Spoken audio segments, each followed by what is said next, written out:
La Journée mondiale de la maladie de Parkinson permet à l'association Guadeloupe Parkinson de réunir des victimes de cette affection dégénérative du système nerveux central et des personnes côtoyant de près ou de loin des proches souffrant de cette maladie, diminuant les facultés en réduisant l'autonomie. Il y a deux phénotypes de maladie de Parkinson.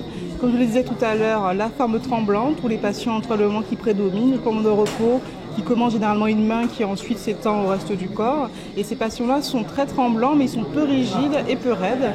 Et à l'inverse, on a l'autre forme de maladie de Parkinson, donc la forme akinétorigide, où là les patients tremblent peu mais ils sont raides et ralentis. Et pourquoi j'ai insisté un petit peu là-dessus? Parce que le traitement n'est pas le même en fait.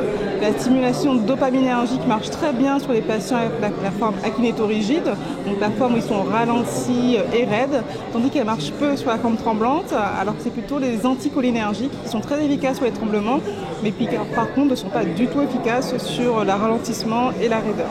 Combattre la maladie de Parkinson oblige à pratiquer une activité physique aussi souple qu'elle soit et avoir la possibilité de décider de l'enchaînement de ses mouvements tout en installant une confiance en soi. C'est vraiment important d'associer au traitement médicamenteux une activité physique régulière, voire pour les stades plus avancés une prise en charge en kinésithérapie, parce que les études ont montré qu'on améliore les symptômes moteurs des patients et le risque de chute. On sait que l'entraînement aérobie à haute intensité, le vélo, la natation, permet d'améliorer tout ce qui est vitesse de marche, trouble de l'équilibre. Par contre, les étirements et les postures vont, elles, améliorer la statique du patient, sa façon de se tenir et cette espèce de raideur qu'il a en permanence. Et puis la danse, elle, va agir sur tout ce qui est déplacement dans l'espace, coordination et aussi la danse est quand même une activité beaucoup plus agréable à pratiquer, donc on aura des patients plus adhérents au programme. Donc dans l'idéal, il faut vraiment associer les différentes techniques pour que le patient ait une meilleure prise en charge.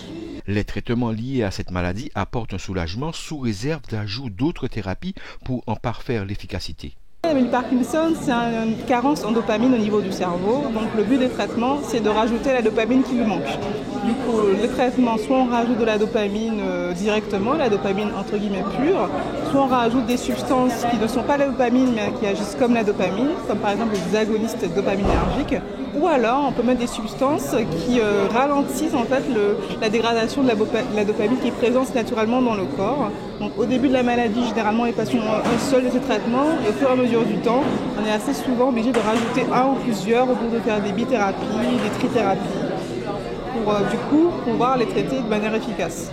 La maladie de Parkinson ne tue pas. La lenteur qui caractérise cette affection crée des dommages, comme les chutes qui peuvent être responsables d'une fracture, d'un traumatisme crânien ou encore d'une insuffisance rénale en fonction de la durée d'immobilisation au sol, ce qui pourrait occasionner des infections pouvant être fatales. Ce sont toutes ces complications liées à la maladie de Parkinson qui peuvent tuer. La maladie elle-même n'est pas mortelle.